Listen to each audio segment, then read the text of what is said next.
जय श्री कृष्ण।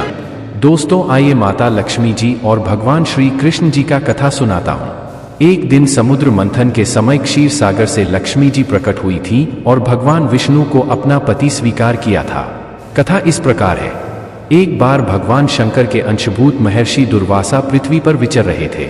घूमते घूमते वे एक मनोहर वन में गए। वहां एक विद्याधर सुंदरी हाथ में पारिजात पुष्पों की माला लिए खड़ी थी। वह माला दिव्य पुष्पों की बनी थी। उसकी दिव्य गंध से समस्त वन प्रांत सुवासित हो रहा था। दुर्वासा ने विद्याधरी से वह मनोहर माला मांगी। विद्याधरी ने उन्हें आदरपूर्वक प्रणाम करके वह माला दे दी।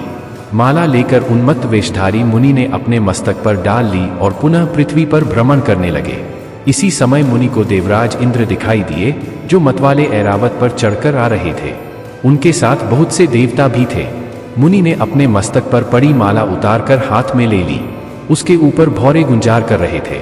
जब देवराज समीप आए तो दुर्वासा ने पागलों की तरह वह माला उनके ऊपर फेंक दी। देवराज ने उसे ऐरावत के मस्तक पर डाल दिया। ऐरावत ने उसकी तीव्र गंध से आकर्षित हो सूंड से माला उतार ली और सूंघकर पृथ्वी पर फेंक दी। यह देख दुर्वासा क्रोध से जल उठे और देवराज इंद्र से इस प्रकार बोले, अरे ओ इंद्र, ऐश्वर्य के घमंड से तेरा हृदय दूषित हो गया है। तुझ पर जड़ता छा रही है, तभी तो मेरी दी हुई माला का तूने आदर नहीं किया है। वह माला नहीं, श्री लक्ष्मी जी का धाम थी। माला लेकर तूने प्रणाम तक नहीं किया, इसलिए तेरे अधिकार में स्थित तीनों लोकों की लक्ष्मी शीघ्र ही अदृश्य हो जाएगी। यह शाप सुनकर देवराज इंद्र घबरा गए और तुरंत ही ऐरावत से उतरकर मुनि के चरणों में पड़ गए। उन्होंने दुर्वासा को प्रसन्न करने की लाख चेष्टाएं की, किंतु महर्षि टस से मस न हुए। उल्टे इंद्र को फटकार कर वहां से चल दिए। इंद्र भी ऐरावत पर सवार हो अमरावती को लौट गए। तब से तीनों लोकों की लक्ष्मी नष्ट हो गई। इस प्रकार त्रिलोकी के श्रीहीन एवं सत्वरहित हो जाने पर दानवों ने देवताओं पर चढ़ाई कर दी। देवताओं में अब उत्साह कहाँ रह गया था। सबने हार मान ली। फिर सभी देवता ब्रह्मा जी की शरण में गए। ब्रह्मा जी ने उन्हें भगवान विष्णु की शरण में जाने की सलाह दी तथा सबके साथ वे स्वयं भी क्षीर सागर के उत्तर तट पर गए। वहां पहुंचकर ब्रह्मा आदि देवताओं ने बड़ी भक्ति से भगवान विष्णु का स्तवन किया। भगवान प्रसन्न होकर देवताओं के सम्मुख प्रकट हुए। उनका अनुपम तेजस्वी मंगलमय विग्रह देखकर देवताओं ने पुनः स्तवन किया। तत्पश्चात भगवान ने उन्हें क्षीर सागर को मथने की सलाह दी और कहा, इससे अमृत प्रकट होगा।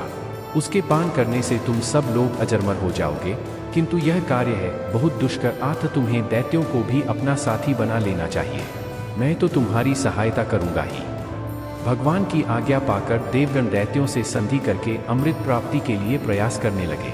वे भांति भांति की औषधियां लाए और उन्हें क्षीर सागर में छोड़ दिया। फिर मंदराचल पर्वत को मथानी और वासुकी नागराज को नेति रस्सी बनाकर बड़े वेग से समुद्र मंथन का कार्य आरंभ किया। भगवान ने वासुकी की पूंछ की ओर देवताओं को और मुख की ओर दैत्यों को लगाया। मंथन करते समय वासुकी की न्यायश्वासाग्नि से झुलसकर सभी दैत्य निस्तेज हो गए और उसी न्यायश्वास वायु से विक्षिप्त होकर बादल वासुकी की पूंछ की ओर बरसते थे, जिससे देवताओं की शक्ति बढ़ती गई। भक्त वत्सल भगवान विष्णु स्वयं कच्छप रूप धारण कर क्षीर सागर में घूमते हुए मंदराचल के आधार बने हुए थे। वे ही एक रूप से देवताओं में और एक रूप से दैत्यों में मिलकर नागराज को खींचने में भी सहायता देते थे तथा एक अन्य विशाल रूप से, जो देवताओं और दैत्यों को दिखाई नहीं देता था, उन्होंने मंदराचल को ऊपर से दबा रखा था। इसके साथ ही वे नागराज वासुकी में भी बल का संचार करते थे और देवताओं की भी शक्ति बढ़ा रहे थे। इस प्रकार मंथन करने पर क्षीर सागर से क्रमशः कामधेनु, वारुणी देवी, कल्पवृक्ष और अप्सराएं प्रकट हुईं। इसके बाद चंद्रमा निकले, जिन्हें महादेव जी ने मस्तक पर धारण किया। फिर विष प्रकट हुआ, जिसे नागों ने चाट लिया। तदनंतर अमृत का कलश हाथ में लिए धन्वंतरी का प्रादुर्भाव हुआ। इससे देवताओं और दानवों को भी बड़ी प्रसन्नता हुई। सबके अंत में क्षीर समुद्र से भगवती लक्ष्मी देवी प्रकट हुई। वे खिले हुए कमल के आसन पर विराजमान थी। उनके अंगों की दिव्य कांति सब ओर प्रकाशित हो रही थी। उनके हाथ में कमल शोभा पा रहा था। उनका दर्शन कर देवता और महर्षिगण प्रसन्न हो गए। उन्होंने वैदिक श्री सूक्त का पाठ करके लक्ष्मी देवी का स्तवन करके दिव्य वस्त्राभूषण अर्पित किए। वे उन दिव्य वस्त्राभूषणों से विभूषित होकर सबके देखते देखते अपने सनातन स्वामी श्री विष्णु भगवान के वक्षस्थल में चली गई। भगवान को लक्ष्मी जी के साथ देखकर देवता प्रसन्न हो गए। दैत्यों को बड़ी निराशा हुई। उन्होंने धन्वंतरी के हाथ से अमृत का कलश छीन लिया किंतु भगवान ने मोहिनी स्त्री के रूप से उन्हें अपनी माया द्वारा मोहित करके सारा अमृत देवताओं को ही पिला दिया। तदनंतर इंद्र ने बड़ी विनय और भक्ति के साथ श्री लक्ष्मी जी ने देवताओं को मनोवांछित वरदान दिया।